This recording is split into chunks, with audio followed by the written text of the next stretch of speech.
तीर्थ स्थल पर जा रहे हैं, वैष्णो माता जा रहे हैं, या कहीं भी जा रहे हैं, धर्म स्थल पर, तो लड़की का कहना है कि आप अकेले आपको नहीं जाना है, अच्छा, आप साथ में हमें भी लेकर बिल्कुल, आप भी चलो, मैं भी चलूंगी, आप जाएंगे तो लेकर जाएंगे ना, बिल्कुल लेके जाएंगे। चलिए दूसरा,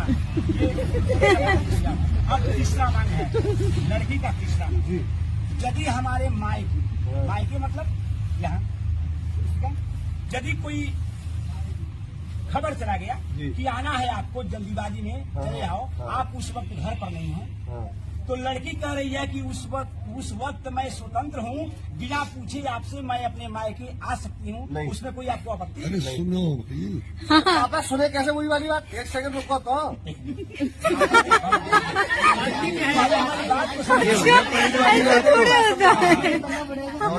चाहे जो भी जरूरी काम होगा मैं वो काम में आग लगा दूंगा, साथ में आऊंगा, बात खत्म हो गई।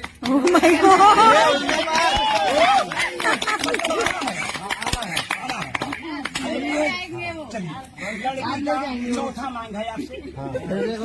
अब मैं इस पुल से अब आपके पुल में चली गई। हाँ जी, ठीक है जी, तो यदि हाथ वही है, हाँ, खाना भोजन बना रही है, तो कभी स्वादिष्ट हो